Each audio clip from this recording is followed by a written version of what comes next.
Hello your books, स्वागत है आप सभी का योर बुक्स चैनल में, जहां पर आप देख सकते हैं कंप्लीट बुक समरीज। हेलो दोस्तों, आज मैं आप लोगों को एक ऐसी जबरदस्त बुक की summary rich dad poor dad Robert T Kiyosaki के द्वारा लिखे गए जो दुनिया की बेस्ट बुक में से एक, उसके बारे में बताने वाला हूं। ये पहला पार्ट है, दूसरे पार्ट की लिंक नीचे दिया गया है। Rich dad poor dad book की सिर्फ समरी ही काफी नहीं है आपके लिए। इस समरी को पढ़ने के बाद आप इसकी पूरी बुक जरूर खरीदें और पूरा पढ़ें। हमारे जिंदगी ऐसे है कि हमें अगर छोटी सी कुछ महंगी चीज भी मार्केट से खरीदना हो तो हमको 1000 बार सोचना पड़ता है। ये जो पैसों की प्रॉब्लम है इसको हमारे स्कूल में कभी नहीं बताया जाता है। इसलिए आपको इस powerful book rich dad poor dad को पढ़ना है ताकि हमारे पैसों की जो बेसिक नीड है उसको हम पूरा कर सके। रॉबर्ट कियोसाकी ने rich dad poor dad book में क्या बताया है? रॉबर्ट कियोसाकी जो कि इस किताब के लेखक है, उनके 2 पिता थे। उनके एक पिता जो पढ़े लिखे PhD होल्डर थे मगर जिंदगी भर गरीब ही रहे और गरीबी में ही मरे। इसलिए रॉबर्ट उन्हें पुअर डैड कहते थे। वहीं उनके दूसरे पिता बहुत पढ़े लिखे तो नहीं थे मगर काफी अमीर थे। उन्हें रॉबर्ट रिच डैड बुलाते थे। अब ये सोचने की बात है कि किसी भी इंसान के एक ही वक्त में 2 पिता कैसे हो सकते हैं। उनके गरीब पिता का बस एक ही सपना था कि रॉबर्ट खूब मेहनत से पढ़ाई करने के बाद किसी बड़ी सी कंपनी में नौकरी करके अपना भविष्य सुरक्षित कर ले। मगर रॉबर्ट के दूसरे पिता जो अमीर थे, वे दरअसल रॉबर्ट के दोस्त माइक के पिता थे।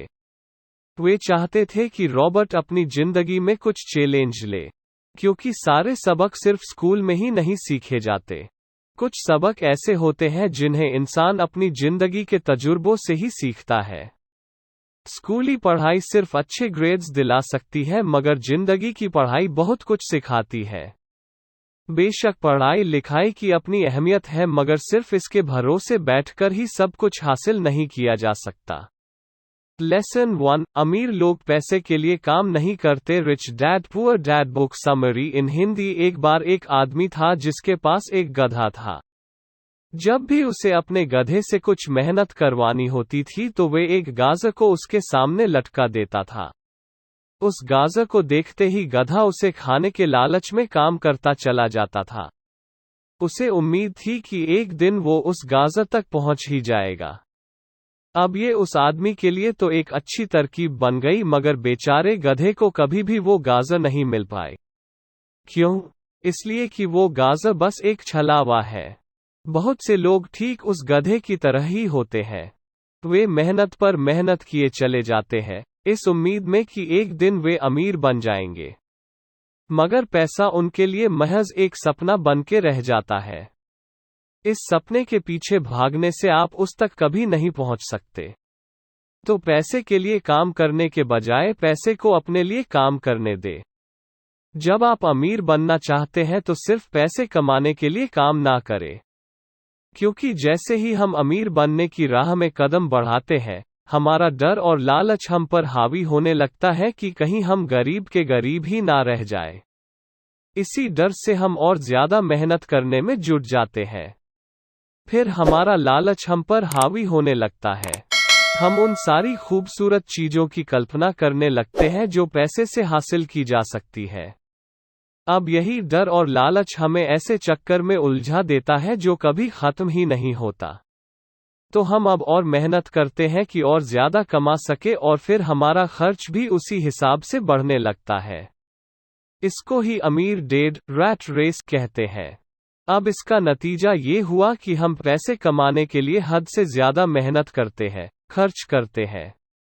ये एक ट्रैप है और आपको लालच और डर का ये ट्रैप अवॉइड करना है। क्योंकि हम में से अधिकतर लोग जो अमीर होना चाहते हैं, इसी ट्रैप का शिकार हो जाते हैं। पैसे के पीछे मत भागिए बल्कि पैसे को अपने पीछे भागने के लिए मजबूर कर दीजिए। आपकी नौकरी लगी है तो काम पर ये सोचकर मत जाइए कि हर महीने आपको एक पे चेक लेना है, क्योंकि वो पे चेक आपके सारे बिल्स मुश्किल से ही भर पाता है। ये हर महीने की कहानी बन जाती है। फिर तंग आकर आप कोई दूसरी नौकरी ढूंढकर और ज्यादा मेहनत करने लगते हैं। लेकिन तब भी आप पैसे के लिए ही काम कर रहे होते हैं। और यही वजह है कि आप कभी अमीर नहीं बन पाते। सच का सामना कीजिए, आप खुद के लिए जवाबदेह हैं, दूसरों के लिए नहीं। तो आपके जो भी सवाल है खुद से पूछिए, क्योंकि उनका जवाब सिर्फ आपके ही पास है। क्या आप सिर्फ इसलिए काम कर रहे हैं कि आपकी जिंदगी में सिक्योरिटी रहे? एक ऐसी नौकरी जहां से आपको निकाले जाने का कोई डर न हो? या फिर आप सिर्फ 2 पैसे कमाने के लिए काम करते हैं? और आपको लगता है कि एक दिन आप इस तरह अमीर हो जाएंगे। क्या बस यही आपको सेटिस्फाई करने के लिए काफी है? अगर आपका जवाब हाँ है तो मुझे आपकी सोच पर अफसोस है, क्योंकि आपने जो अमीर बनने का सपना देखा है वो कभी पूरा नहीं होने वाला। आप हमेशा गरीबी में ही जिएंगे। लेकिन अगर आपका जवाब ना है तो आपका पहला कदम ये होगा कि सबसे पहले आप अपने मन से डर हटा दीजिए। क्योंकि ज्यादा पैसा ना कमा पाने का डर और लालच ही आपको बगैर सोचे समझे काम करने के लिए मजबूर करता है, और हमारा यही कदम हमें नाकामयाबी की तरफ धकेलता है। बेशक हम सब के अंदर डर और चाहत की भावना होती है, लेकिन उन्हें खुद पर इतना हावी ना होने दे कि हम उनके बस में होकर उल्टे सीधे फैसले लेने लग जाए। बेहतर होगा कि हम जो भी करें पहले उसके बारे में खूब सोच ले। हमेशा दिल से नहीं बल्कि दिमाग से काम ले। हर सुबह अपने आप से पूछिए, क्या आप उतना कर पा रहे हैं जितना कि आपको करना चाहिए?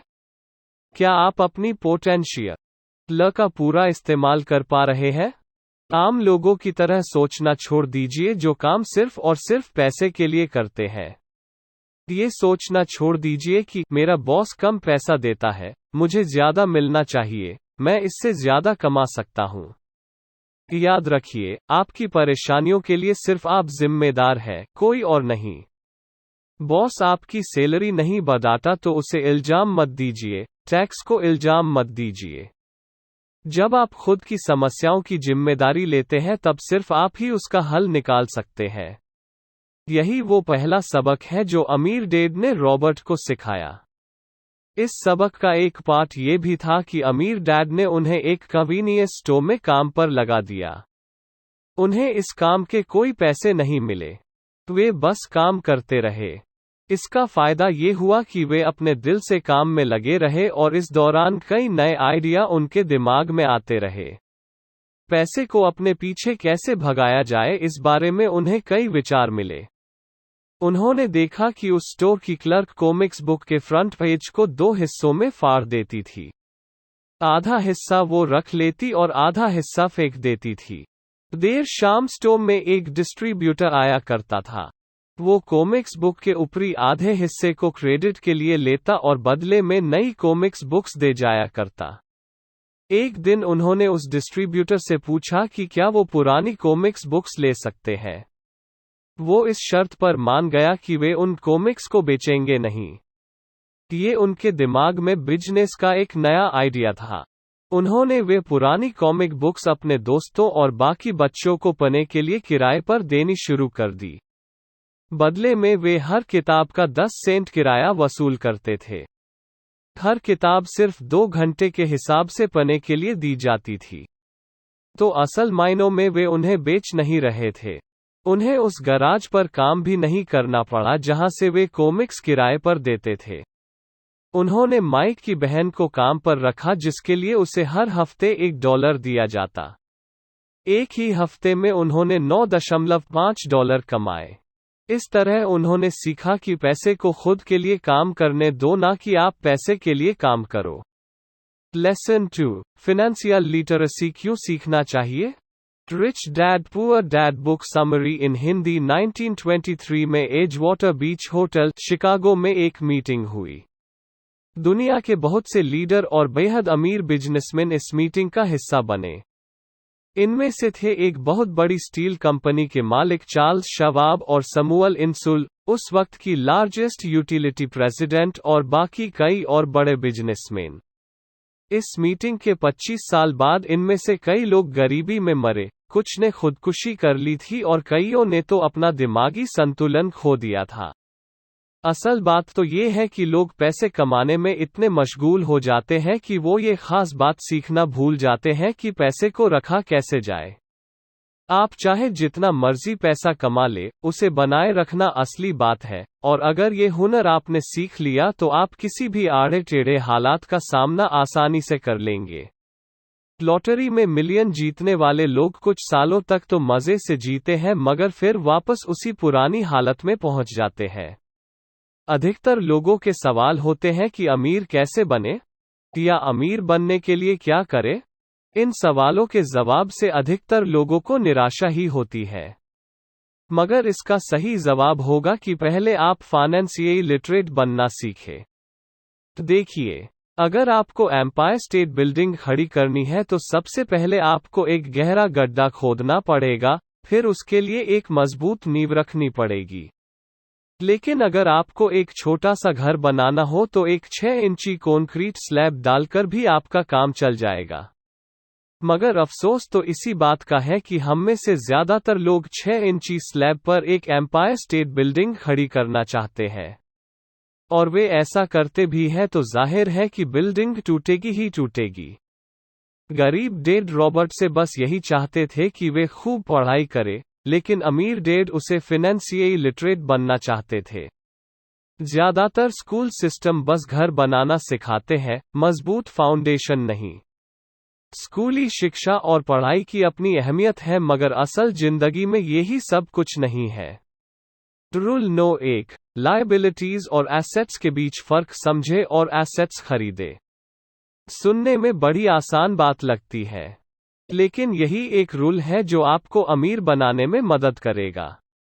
अक्सर गरीब और मिडिल क्लास लोग लायबिलिटीज को एसेट समझ लेते हैं, मगर अमीर लोग जानता है कि असल में एसेट्स होते क्या है और वो वही खरीदता है।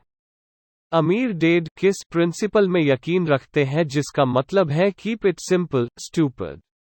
अमीर डैड ने लेखक और उसके दोस्त माइक को यही सिंपल बात सिखाई जिसकी बदौलत वे इतनी मजबूत फाउंडेशन रखने में कामयाब रहे। इस सीख की यही सिंपल बात है कि लायबिलिटीज और एसेट्स के बीच फर्क समझे और एसेट्स खरीदे। लेकिन अगर ये इतना ही सिंपल है तो हर आदमी अमीर होता है ना? मगर यहाँ मामला उल्टा है। ये दरअसल इतना सिंपल है कि हर कोई इस बारे में सोचता तक नहीं है। लोगों को लगता है कि उन्हें लायबिलिटीज और एसेट्स के बीच फर्क पता है मगर उन्हें सिर्फ लिटरेसी के बारे में मालूम है, फाइनेंशियल लिटरेसी के बारे में नहीं। लायबिलिटीज और एसेट्स क्या है? लायबिलिटीज आपका वो चीज है जहां से आपकी पैसा कभी नहीं आएगा, मतलब जिसको आप अपने पैसा देकर खरीदते हो सिर्फ अपने काम के लिए, जहां आपको 1 रुपए भी नहीं मिलेगा। और एसेट्स वो चीज है जिसको आप पैसा देकर तो खरीदते ही हो, लेकिन जो चीज आपने खरीदा है उसी चीज ने आपको पैसा बनाकर देगा। इनकम स्टेटमेंट को प्रॉफिट और लॉस का स्टेटमेंट मानकर चलना चाहिए। इसका सिंपल सा मतलब है, इनकम है कि आपके पास कितना पैसा आया और एक्सपेंस है कि आपसे कितना पैसा खर्च हुआ। बैलेंस शीट एसेट्स और लायबिलिटीज के बीच बैलेंस बताती है। बहुत से पढ़े लिखे अकाउंटेंट्स को भी ये पता नहीं होता कि आखिर बैलेंस शीट और इनकम स्टेटमेंट कैसे एक दूसरे से जुड़े हैं। अब ये चार्ट देखने में बहुत सिंपल है, इसे आसानी से लोगों को समझाया जा सकता है। एसेट्स वे चीजें होती है जो आपके लिए पैसे कमाने का काम करती है। मान लो आप कोई घर खरीदकर उसे किराए पर देते हैं तो उसी किराए से आप वो लोन भी चुका सकते हैं जो आपने घर खरीदने के लिए लिया था। अब घर भी आपका हुआ और उससे मिलने वाला किराया भी। इसके उल्टा लायबिलिटीज आपकी जेब से पैसे खर्च करवाती है, जैसे कि घर खरीदकर उसमें रहने से आपको कोई किराया नहीं मिलने वाला। तो अब आप समझ गए होंगे कि अगर अमीर बनना है तो एसेट्स खरीदिए और गरीब ही रहना है तो लायबिलिटीज। अमीर लोगों के पास ज्यादा पैसा इसलिए होता है कि वे इस प्रिंसिपल पर यकीन करते हैं। वहीं दूसरी तरफ गरीब लोग इस प्रिंसिपल को ठीक से समझ ही नहीं पाते। इसीलिए इस बात पर जोर दिया जा रहा है कि सिर्फ लिटरेट नहीं बल्कि फाइनेंशियली लिटरेट बनिए। सिर्फ नंबर्स से कुछ नहीं होता, फर्क तो तब पड़ता है जब आप अपनी कहानी खुद लिखें। अधिकतर परिवारों में ये देखा गया है कि जो मेहनती होता है उसके पास पैसा भी ज्यादा होता है, मगर उसका फायदा क्या जब सारा पैसा लायबिलिटीज में ही खर्च हो जाए। ये चार्ट दिखाता है कि मिडिल क्लास आदमी अपना पैसा किस तरह खर्च करता है, और अगर यही उनका तरीका रहता है तो सारी जिंदगी वे मिडिल क्लास ही बनकर रहते हैं, या क्या पता उससे भी नीचे चले जाए, क्योंकि आप देख सकते हैं कि उनका सारा पैसा लायबिलिटीज में ही खर्च हो रहा है। कभी मोर्टेज, कभी rent, car loan, house loan, credit card का बिल, फीस और भी ना जाने क्या क्या। उनकी सारी कमाई इसी में खर्च हो जाती है। दूसरी ओर गरीब लोग हैं जिनकी कोई लायबिलिटी तो नहीं है मगर उनके कोई एसेट्स भी नहीं होते। वे भी पैसा कमाते हैं, सैलरी पाते हैं, मगर हर रोज के खर्चों में उनका सारा पैसा उड़ जाता है। माना एक गरीब आदमी $1000 कमाता है, उसमें से $300 वो अपने छोटे से घर के किराए में खर्चता है, $200 उसके आने जाने का किराया, $200 टैक्स और $200 खाने और कपड़ों में खर्च हो जाता है। अब उसके पास बचा क्या? कुछ भी नहीं। और कभी कभी तो उधार लेकर काम चलाना पड़ता है जिससे वो और गरीब हो जाता है। इसके उलट अमीर लोग एसेट्स खरीद कर रखते हैं, फिर उनके वो एसेट्स उन्हें और पैसा कमा कर देते हैं। उनकी कमाई इसी तरह 2 से 4, 4 से 8 होती जाती है। अधिकतर अमीर लोग दिमाग से काम लेते हैं। वे घर लोन पर लेकर उसे किराए पर लगा देते हैं। बिना मेहनत के हर महीने किराया मिलता है जिससे वे अपना लोन भी चुकता कर लेते हैं। मान लीजिए लोन की इंस्टॉलमेंट $1 है तो ये अपने घर का $2 किराया वसूल करेंगे।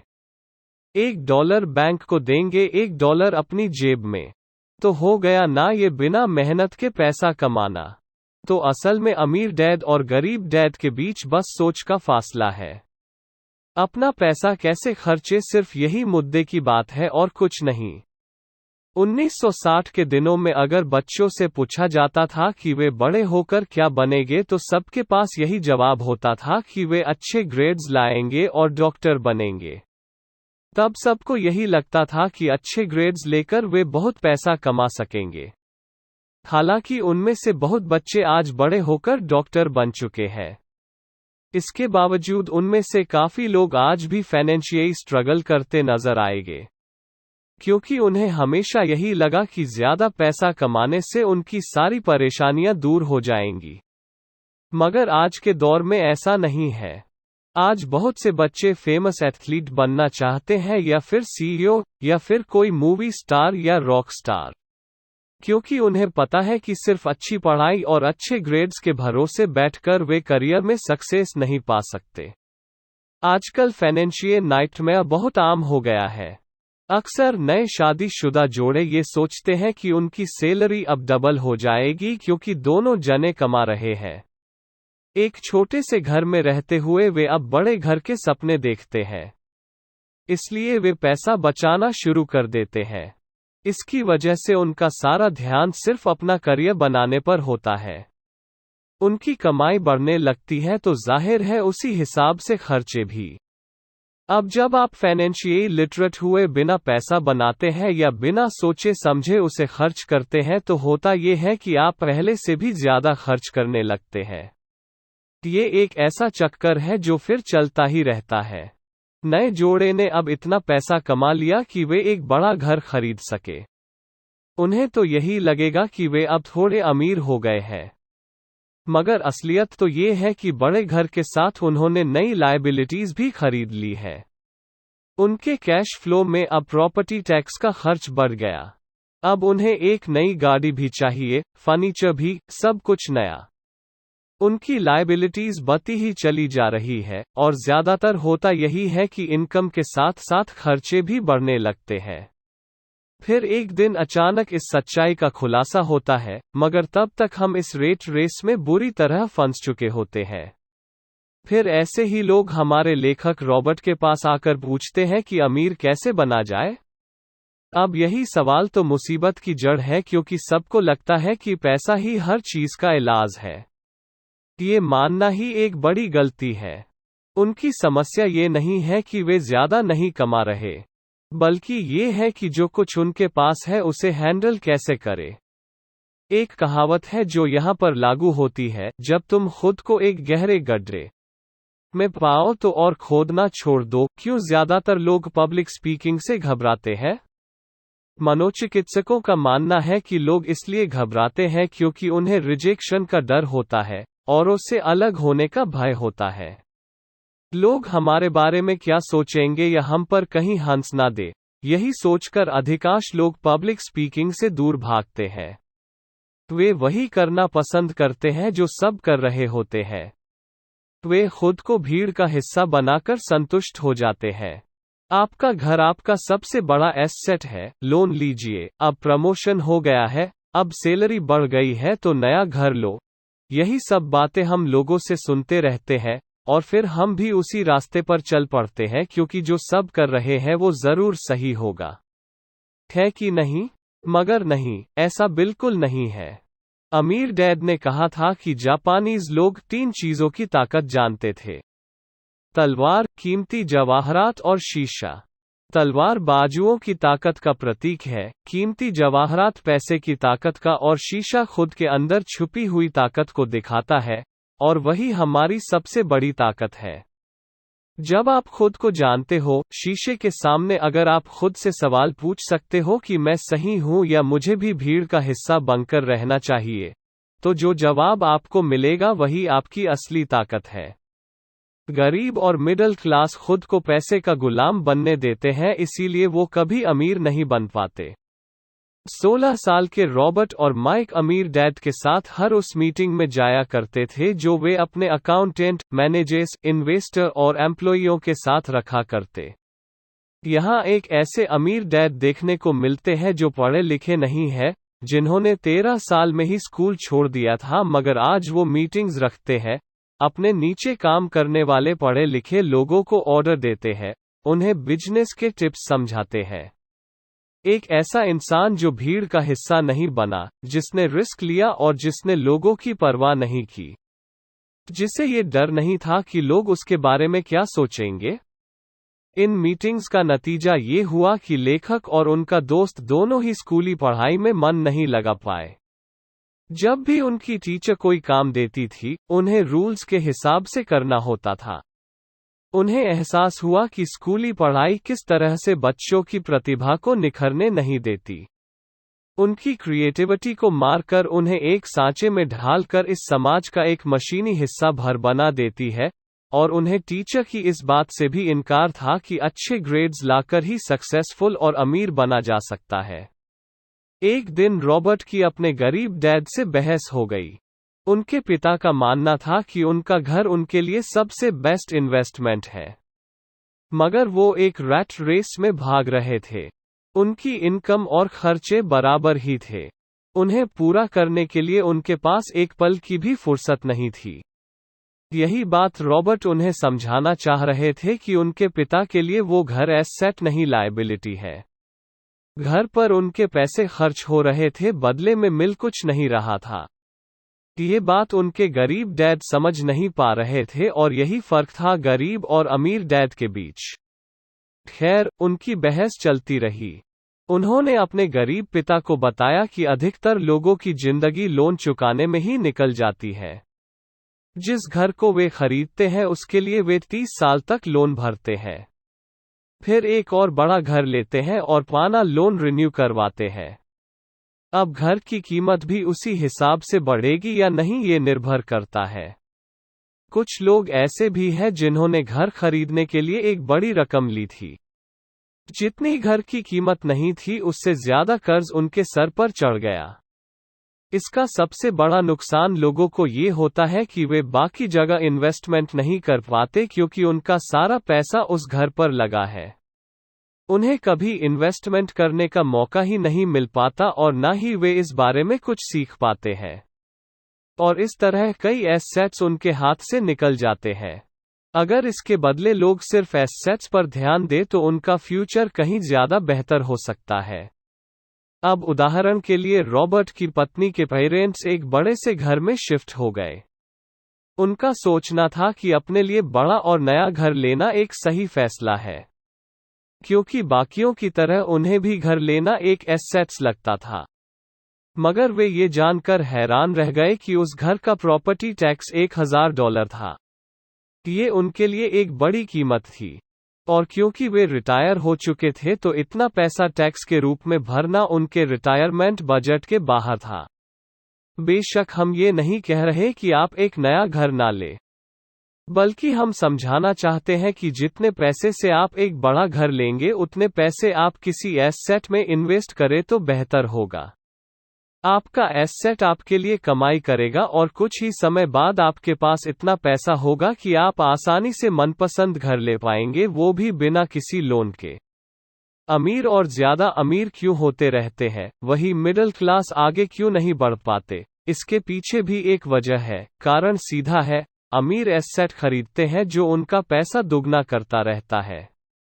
उस पैसे से उनके सारे खर्चे मजे में निपट जाते हैं। और मिडिल क्लास क्या करते हैं? वे तो बस महीने की एक तारीख का इंतजार करते हैं जब उनकी सैलरी आए। सारी की सारी सैलरी तो खर्चों को पूरा करने में खत्म हो जाती है, तो इन्वेस्टमेंट कहाँ से होगा? और फिर जब सैलरी बढ़ती है तो उस पर टैक्स भी बढ़ जाता है और उसी हिसाब से बाकी खर्चे भी। फिर अंत में वही रैट रेस चलती रहती है। एक कर्ज में डूबा समाज जहां हम रहते हैं, अपने घर को एसेट समझना ही वो वजह है जो हमें कर्ज के बोझ तले दबाती है। आज यही अधिकतर लोगों की सोच है। अगर सैलरी बड़ी है तो लोग सोचते हैं कि अब वे बड़ा सा घर ले सकते हैं क्योंकि उन्हें ये अपने पैसे का सही इस्तेमाल लगता है। इसके बदले अगर वही पैसा सही जगह लगाया जाए तो उनकी जिंदगी हमेशा के लिए बदल सकती है। लेकिन ऐसा हो नहीं पाता क्योंकि उनका सारा वक्त हाड़ तोड़ मेहनत करने में चला जाता है। अपनी नौकरी को सेफ जोन समझकर वे उससे अलग कुछ सोच ही नहीं पाते, और साथ ही उन पर कर्ज का इतना बोझ होता है कि वे नौकरी छोड़ने का रिस्क ले ही नहीं सकते। अब जरा खुद से ये सवाल कीजिए कि आज आप नौकरी छोड़कर बैठ जाते हैं तो कितने दिन आपका गुजारा चलेगा? क्योंकि अगर आप फाइनेंशियली लिटरेट नहीं हैं, अगर आपने सारी उम्र सिर्फ सैलरी के भरोसे ही काटी है और एसेट्स के बदले आपने लायबिलिटीज ली है, तो यकीनन आपकी जिंदगी एक कड़ी चुनौती है। सिर्फ नेटवर्थ के भरोसे आपका काम नहीं चल सकता। नेटवर्थ बताता है कि आपके पास वाकई में कितना पैसा है, चाहे वो एक गैराज में पड़ी पुरानी कार के रूप में ही क्यों ना हो। अब भले ही वो कार कुछ काम की नहीं हो। जबकि वेल्थ का मतलब है कि आपके पास जो पैसा है उससे आप कितना और पैसा कमा रहे हैं। जैसे कि मान लीजिए आपके पास कोई एसेट है जिससे हर महीने मुझे $3000 की कमाई हो जाती है, और हर महीने आपके $6000 खर्चे हैं, तो मैं सिर्फ आधे महीने ही अपना गुजारा कर पाऊंगा। तो सॉल्यूशन ये होगा कि अपने अस्त से मिलने वाला पैसा बढ़ा दे। जब वो $6000 मिलने लगेगा तो आप रातों रात अमीर नहीं हो जाएंगे, मगर इस तरह आप वेल्दी होने लगेंगे। अब अगर आप अचानक नौकरी छोड़ते भी देते हैं तो आपके एसेट सारा खर्च कवर कर लेंगे। आप वेल्दी तभी बन पाएंगे जब आपके खर्च आपके एसेट्स की ग्रोथ से कम रहे। अपने काम से काम रखे। दुनिया की सबसे बड़ी फूड चेन मैकडोनाल्ड के फाउंडर रे क्रोक ने एक MBA क्लास में एक स्पीच दी। ये 1947 की बात है। उनकी ये स्पीच बड़ी ही शानदार थी, लोगों को प्रेरित करने वाली। स्पीच के बाद जब MBA क्लास के छात्रों ने कुछ वक्त उनके साथ बिताने की गुजारिश की तो वे उनके साथ बियर पीने चले गए। बातों बातों में रे क्रोक ने अचानक एक सवाल किया, क्या आप लोग जानते हैं कि मैं किस बिजनेस में हूं? अब ये बात तो सबको मालूम थी कि वे हैमबर्गर बेचते थे। इस बात पर वे हंसने लगे और बोले कि उनका असल बिजनेस तो रियल एस्टेट है। क्योंकि मैकडोनाल्ड के लिए हर लोकेशन का चुनाव सोच समझकर किया जाता है। जहां उसकी फ्रेंचाइजी बनाई जाती है, वो जमीन भी साथ ही बेची जाती है। तो इसका सीधा मतलब है कि मैकडोनाल्ड की फ्रेंचाइजी खरीदने वाले को वो जमीन भी खरीदनी पड़ती थी। तो इस तरह से ये एक रियल एस्टेट बिजनेस भी हुआ। यही सबक अमीर डैड ने रॉबर्ट को सिखाया कि अक्सर लोग खुद के लिए छोड़कर बाकी सबके लिए काम करते हैं। वे टैक्स पे करके गवर्नमेंट के लिए काम करते हैं, उस कंपनी के लिए काम करते हैं जहां वे नौकरी करते हैं, बैंक का मोर्टेज देकर उसके लिए काम करते हैं, और ये सब इसलिए क्योंकि हमारा एजुकेशन सिस्टम ही ऐसा है। स्कूल हमें एम्प्लॉय बनना सिखाता है, ना कि एम्प्लॉयर। जो आप पढ़ते हैं वही आप बनते हैं। अगर आपने साइंस पढ़ी तो डॉक्टर, मैथमेटिक्स पढ़ी तो इंजीनियर, मतलब जो आपने पढ़ा वो आप बने। अब मुसीबत तो ये है कि इससे छात्रों का कोई भला नहीं हो पाता क्योंकि वे नौकरी और बिजनेस के बीच के फर्क में उलझ कर रह जाते हैं। जब कोई पूछता है कि आपका क्या बिजनेस है तो आपको ये नहीं बोलना चाहिए कि मैं तो एक डॉक्टर हूँ या एक बैंकर हूँ, क्योंकि वो आपका प्रोफेशन है, बिजनेस नहीं। कहने का मतलब है कि आप जो करते हैं उसे अपना बिजनेस बनाइए, नौकरी नहीं। अपनी सारी उम्र दूसरों के लिए काम करके उन्हें अमीर करने में बर्बाद ना करें, बल्कि खुद की जिंदगी को खुशहाल बनाने के लिए काम करें। बहुत से लोगों को इस बात का एहसास बड़ी देर से होता है कि उनका हाउस लोन उनकी जान ले रहा है, और फिर उन्हें लगता है कि जिसे वे एसेट मानने की गलती कर रहे थे दरअसल कभी एसेट था ही नहीं। जैसे उन्होंने कार ली तो उससे जुड़े तमाम खर्चे उनकी लायबिलिटीज बन गए। उन्हें पूरा करने के लिए नौकरी जरूरी है, और अगर कभी वो सिर्फ जॉब उनके हाथों से निकल गई तो उनकी मुसीबतें शुरू हो जाती है। इसीलिए तो हम एसेट कॉलम पर इतना जोर दे रहे हैं, ना कि आपकी इनकम कॉलम पर, और फाइनेंशियली सिक्योर होने का यही एक तरीका है। आप कितने अमीर हैं, ये जानने का सही तरीका नेट वर्थ इसलिए नहीं है क्योंकि जब भी आप अपने एसेट्स बेचते हैं तो उन पर भी टैक्स लगता है। आपको उतना पैसा नहीं मिलता जितना कि आप सोचते हैं। आपके बैलेंस शीट के हिसाब से आपको जितना भी पैसा मिलेगा उस पर भी आपको टैक्स देना पड़ेगा। जो आप कर रहे हैं उसे एकदम मत छोड़िए। ये किताब आपको कभी भी ये सलाह नहीं देगी। अपनी नौकरी करते रहिए पर साथ ही एसेट्स भी जमा कीजिए, और एसेट्स से मेरा मतलब है सही और असली मायने में एसेट्स। मैं ये नहीं कहूंगा कि आप कोई कार लीजिए क्योंकि वे मेरी नज़र में एसेट नहीं है, क्योंकि जैसे ही आप उसे चलाना शुरू करते हैं वो अपनी कीमत का 25% खो देती है। जितना हो सके खर्चे में कटौती करे और लायबिलिटीज घटाए। अब किस तरह के एसेट्स खरीदे जाने चाहिए? यहाँ हम आपको कुछ उदाहरण देते हैं। ऐसा बिजनेस जहाँ आपकी मौजूदगी जरूरी ना हो, जो दूसरे लोग आपके लिए आपके बिजनेस चलाए, क्योंकि आप वहां ज्यादा वक्त देंगे तो वो बिजनेस नहीं, वो नौकरी ही होगी। रियल एस्टेट में पैसा लगाए। स्टॉक और बॉन्ड खरीदे। जब एसेट खरीदे तो अपनी पसंद की चीजों पर पैसा लगाए, क्योंकि आपका मन होगा तभी आप उसमें ध्यान दे पाएंगे। अगर उसमें आपकी रुचि होगी तो आप उसे बेहतर समझ पाएंगे। रॉबर्ट को रियल एस्टेट और स्टॉक्स में रुचि थी, खासकर छोटी कंपनियों में इन्वेस्ट करना। अपने अमीर डैड की सलाह पर उसने अपनी नौकरी कभी नहीं छोड़ी। वो जॉब करता रहा, साथ ही अपने एसेट कॉलम को बड़ा और मजबूत बनाता चला गया। एक पैसा भी जो आप कमाते हैं उसे बेकार ना जाने दे। अपने पैसे को अपना गुलाम मानकर चलिए जो आपके लिए काम करे। आप लग्जरी खरीदना चाहते हैं? शौक से खरीदे, कोई बड़ी बात नहीं। मगर ये ना भूले कि अमीर और मिडिल क्लास में यही सोच का फर्क है। जहां मिडिल क्लास पैसा आते ही पहले लग्जरी में खर्च करेगा, वही अमीर आदमी उसे अंत में खरीदेगा। इतना समझ लेने के बाद अब अगले चैप्टर में आप अमीर लोगों के सबसे बड़े सीक्रेट के बारे में जानेंगे। Rich dad poor dad book summary in Hindi by rich dad poor dad in Hindi. Original e book. अमीर पैसा इन्वेंट करते हैं। अलेक्जेंडर ग्राहम बेल ने टेलीफोन इन्वेंट करने के बाद उसे पेटेंट कर दिया था। इनका बिजनेस बड़ा और संभालने में मुश्किल होने लगी तो वे वेस्टर्न यूनियन गए और उन्हें अपना पेटेंट और छोटी सी कंपनी $100,000 में बेचने की पेशकश की। उस वक्त के वेस्टर्न यूनियन के प्रेसिडेंट ने पेशकश ठुकरा दी।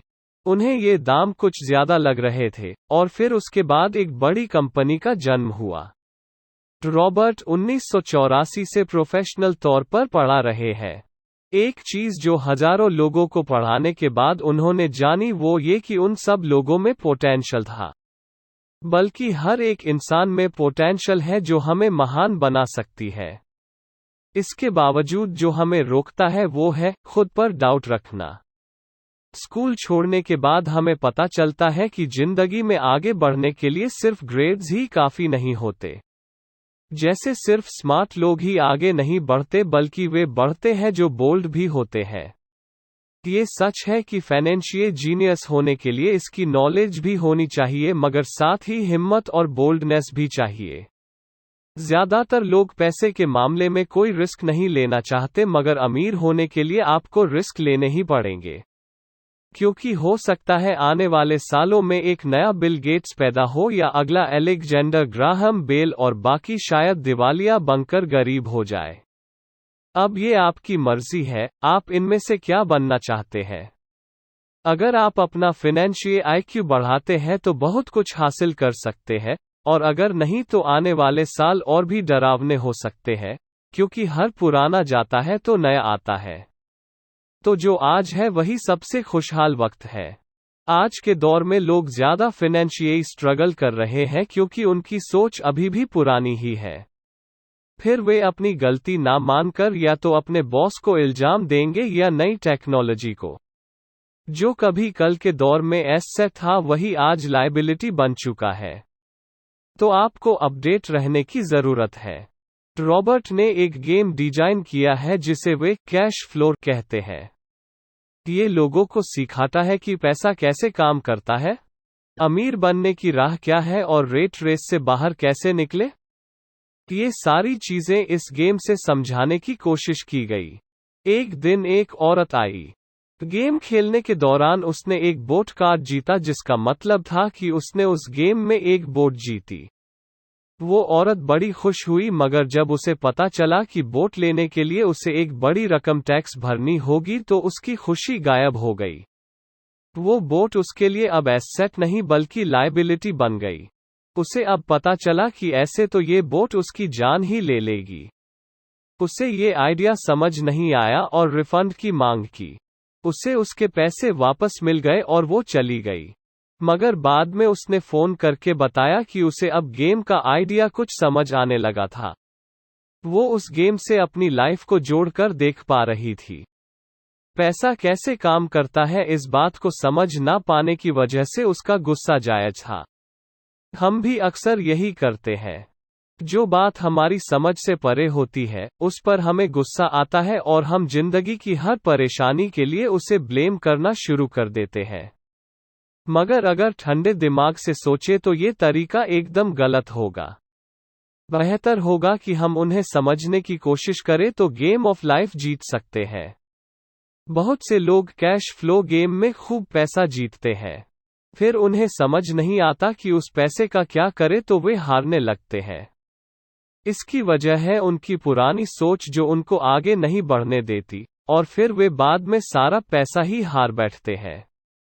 कुछ लोग कहते हैं कि वे हार गए क्योंकि उनके पास सही पत्ते नहीं थे। बहुत से लोग इसी तरह जिंदगी में सही मौकों की तलाश में बैठे रहते हैं। कुछ लोगों को तो सही मौका मिलता भी है तो उसका फायदा नहीं उठा पाते क्योंकि वे कहेंगे कि उनके पास पैसा ही नहीं था। अब कुछ ऐसे भी होते हैं जिन्हें पैसा और मौका दोनों मिले फिर भी वे कुछ हासिल नहीं कर पाए क्योंकि दरअसल वे समझ ही नहीं पाए कि ये एक अपॉर्चुनिटी है। फाइनेंशियल इंटेलिजेंस का मतलब है कि आप पैसे को लेकर कितने क्रिएटिव हो सकते हैं। अगर आपको मौका मिलता है तो बगैर पैसे के आप क्या करेंगे, और अगर पैसा है मगर मौका नहीं तो उस सूरत में आप क्या करेंगे। ये सब आपकी फाइनेंशियल इंटेलिजेंस पर निर्भर करता है। ज्यादातर लोग इस बात का एक ही सॉल्यूशन जानते हैं कि खूब मेहनत करके खूब पैसा कमाया जाए। लेकिन आपको सीखना है कि अपने लिए मौका कैसे पैदा किया जाए, ना कि उसके इंतजार में बैठे रहे। सबसे खास बात अमीरों की जो है वे ये कि उन्हें पता है पैसा असल चीज नहीं है, असल चीज है इसका सही मतलब जानना। ये जान लेना कि जो हमें चाहिए वो हम इससे बना सकते हैं। हमारा दिमाग हमारे लिए सबसे बड़ा एसेट होता है। यही हमें सुपर रिच बना सकता है या सुपर पुअर, निर्भर करता है कि हम कैसे इसका इस्तेमाल करें। जो लोग सफल हैं उनके साथ कदम मिलाकर चलना है तो आपको ये सीखना पड़ेगा कि पैसा बढ़ा करने की चाहत खुद में कैसे पैदा करे। आपको अपने सबसे बड़े एस से यानी आपके दिमाग को इन्वेस्ट करने की जरूरत है। आपको फाइनेंशियली इंटेलिजेंट होना पड़ेगा। आइए इसको एक उदाहरण समझे। 1990 के दशक में एरिज़ोना और फोनिक्स के आर्थिक हालात बुरे चल रहे थे। वहां के लोगों को हर महीने $100 बचाने की सलाह दी जा रही थी। बुरे वक्त के लिए पैसा बचाने का विचार कुछ हद तक सही भी है, मगर उस पैसे का क्या फायदा जो आप जमा करते जाते हैं। इससे तो अच्छा है उसका कुछ हिस्सा इन्वेस्ट किया जाए जो आगे चलकर आपको फायदा दे। खैर, बात करते हैं एरिज़ोना और फोनिक्स के लोगों की जो आर्थिक तंगी झेल रहे थे। ऐसे में इन्वेस्टर को ये एक बढ़िया मौका लगा। लोग जो अपनी प्रॉपर्टी अपने पौने दामों में बेच रहे थे वो कई इन्वेस्टर्स ने हाथों हाथ खरीद ली। रॉबर्ट ने भी $75,000 की कीमत वाला एक घर सिर्फ $20,000 में खरीद लिया। इसके बाद उन्होंने अटॉर्नी के ऑफिस में एक एड दिया। $75,000 वाला घर सिर्फ $60,000 में लेने के लिए ग्राहक टूट पड़े। रॉबर्ट का फोन बजना बंद ही नहीं हो रहा था। ये पैसा उनको उस एसेट से मिलने जा रहा था जो उन्होंने प्रोमिसरी नोट के रूप में ग्राहक से लिया था, और उन्हें ये पैसा कमाने में केवल 5 घंटे लगे। उन्होंने जो $40,000 इन्वेंट किए वो उनके कॉलम ऑफ एसेट में क्रिएट हुए थे, और बगैर टैक्स के उन्होंने अचानक ही मिले एक मौके का फायदा उठाकर ये पैसे क्रिएट अपने इनकम कॉलम में ऐड कर लिए। कुछ सालों बाद ही उनके इस बिजनेस ने इतना पैसा क्रिएट किया कि उनकी कंपनी की कार, गैस, इंश्योरेंस, क्लाइंट्स के साथ डिनर, ट्रिप और बाकी चीजें सब कवर हो गई। जब तक गवर्नमेंट उन खर्चों पर टैक्स लगाती, इनमें से ज्यादातर चीजें प्री टैक्स एक्सपेंसेस में खर्च हो चुकी थी। कुछ सालों बाद ही जो घर $60,000 में बिका था अब वो $110,000 का था। अभी भी उनके पास कुछ मौके थे मगर वे इतने कम थे कि उनके लिए रॉबर्ट को एक वैल्यूएबल एसेट लगाना पड़ता और अपना वक्त भी। तो वे आगे बढ़ गए। उन्हें अब नए मौकों की तलाश करनी थी। अब आप एक सवाल खुद से कीजिए। मेहनत करना भी बहुत मेहनत का काम है। 50% टैक्स भरिए और बाकी बचाइए। अब वो सेविंग्स आपको 5% इंटरेस्ट देंगी और फिर उस पर भी आप और टैक्स भरे।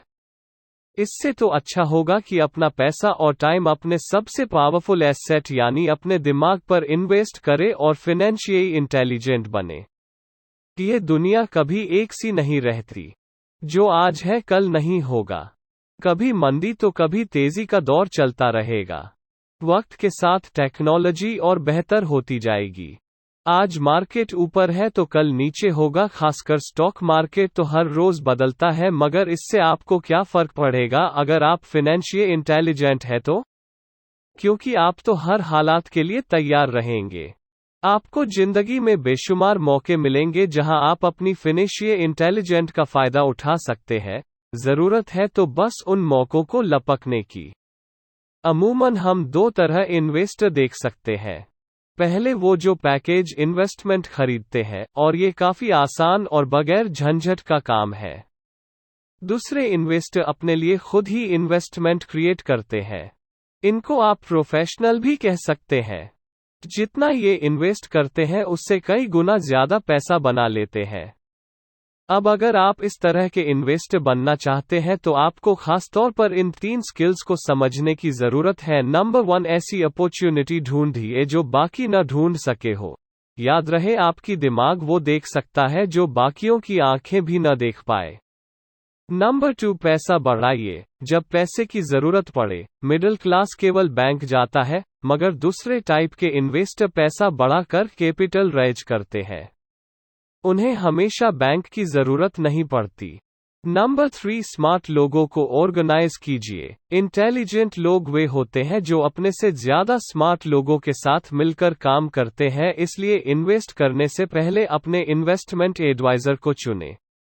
मुझे मालूम है कि ये सब आपके लिए कुछ ज्यादा है, मगर इसके रिवॉर्ड्स शानदार है। जिंदगी में रिस्क बहुत है, लेकिन उन्हें हैंडल करना सीख कर ही आप अमीर बन पाएंगे। Rich dad poor dad book summary in Hindi सीखने के लिए काम करें, पैसे के लिए नहीं। एक बार एक जर्नलिस्ट ने रॉबर्ट का इंटरव्यू लिया था। रॉबर्ट उसके आर्टिकल पहले भी पढ़ चुके थे और उस जर्नलिस्ट के लिखने की स्टाइल से बेहद प्रभावित थे। इंटरव्यू जब पूरा हुआ तो उस जर्नलिस्ट ने रॉबर्ट को बताया कि वो एक मशहूर लेखिका बनकर उनकी ही तरह एक दिन फेमस होना चाहती है। रॉबर्ट ने उससे पूछा, तो ऐसा क्या है जो उन्हें मशहूर होने से रोक रहा है? इस सवाल के जवाब में उस जर्नलिस्ट ने कहा, उनकी जॉब आगे नहीं बढ़ पा रही। इस पर रॉबर्ट ने सुझाव दिया कि उस जर्नलिस्ट को कोई सेल्स क्लास ज्वाइन कर लेनी चाहिए। जर्नलिस्ट ने बताया कि उनकी एक दोस्त उन्हें पहले ही ये ऑफर दे चुकी है, मगर उन्हें ये छोटा काम लगता है। वे ये भूल गई थी कि रॉबर्ट खुद कभी सेल्स स्कूल जा चुके थे। इस बात का पॉइंट ये है कि अगर आपके पास कोई टैलेंट है जिसके दम पर आप कुछ पैसा कमाना चाहते हैं, तो आपका टैलेंट काफी नहीं होगा, क्योंकि उस टैलेंट को कैसे भुनाया जाए जब तक आप ये बात नहीं जानते, आपका टैलेंट यूं ही बेकार है। जब तक आप उसे लोगों के सामने पेश करने का हुनर नहीं सीख जाते, आप कुछ नहीं कमा सकते। तो बेचने की कला सीखने में कोई शर्म की बात नहीं है। किसी भी सेल्समैन को इसके लिए शर्मिंदा नहीं होना चाहिए। एक जो सबसे बड़ा फर्क अमीर डैड और गरीब डैड के बीच था, वो ये कि गरीब डैड हमेशा नौकरी की चिंता करते थे कि जॉब हमेशा सिक्योर रहे, क्योंकि एक सिर्फ जॉब ही उनके लिए सब कुछ थी। जबकि अमीर डैड हमेशा सिर्फ और सिर्फ कुछ सीखने पर जोर देते थे। अमीर बनने के लिए आपको बहुत कुछ सीखना पड़ेगा। इसके अलग पहलू को देखें तो स्कूल हमें रिवार्ड करते हैं किसी एक ही खास चीज में महारत के लिए। इसका एक उदाहरण देखिए, जब डॉक्टर मास्टर की डिग्री लेते हैं उसके बाद किसी एक स्पेशल फील्ड में डॉक्टरेट करते हैं, जैसे कि पीडियाट्रिक या कुछ और। मतलब एक छोटे से विषय पर उन्हें बहुत पढ़ना पड़ता है उस फील्ड में महारत के लिए, और यही उनका रिवार्ड होता है।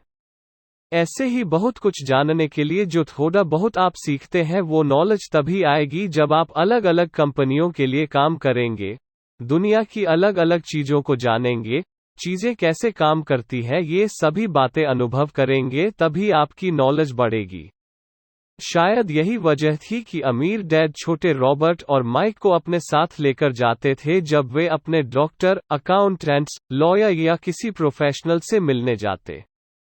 जब रॉबर्ट ने मैरीन कोर्प्स ज्वाइन करने के लिए अपनी हाई पेइंग जॉब छोड़ी तो उसके गरीब मगर पढ़े लिखे पिता समझ नहीं पा रहे थे कि आखिर रॉबर्ट ने ऐसी शानदार नौकरी क्यों छोड़ी। वे एक तरह से इस फैसले से सख्त निराश हुए। रॉबर्ट ने उन्हें समझाने की हर मुमकिन कोशिश की कि उनका ऐसा करना क्यों जरूरी था, मगर उन्हें ये बात हजम नहीं हो रही थी। रॉबर्ट ने उन्हें कहा कि वे सीखना चाहते हैं कि खुले आसमान में कैसे उड़ें। उन्हें जानना था कि वर्कर्स की टीम को कैसे हैंडल किया जाए। किसी भी कंपनी को अपने बलबूते पर चलाना कितना मुश्किल काम है, रॉबर्ट ये सब सीखना चाहते थे। वियतनाम से लौटने के बाद रॉबर्ट ने अपनी जॉब से रिजाइन कर दिया और जेरोक्स कॉर्प्स को ज्वाइन कर लिया। उन्हें ये नौकरी किसी फायदे के लिए नहीं चाहिए थी। वो इतने शर्मीले थे कि किसी को कुछ भी बेचने के ख्याल से ही उन्हें पसीना आ जाता। अपनी इसी कमी को दूर करने के लिए उन्होंने जेरोक्स के सेल्स ट्रेनिंग प्रोग्राम की शिक्षा ली। इसके बाद रॉबर्ट ने खुद अपनी कंपनी की शुरुआत की और अपना पहला शिपमेंट भेजा।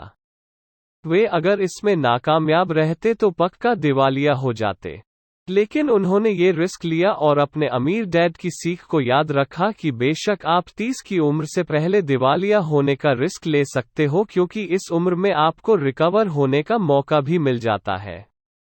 ज्यादातर एम्प्लॉई अपने वर्कर्स को इतना तो पे करते हैं कि वे काम छोड़कर ना जाए, और ज्यादातर वर्कर भी जी फाड़ कर इसलिए मेहनत करते हैं कि वे काम से निकाले ना जाए।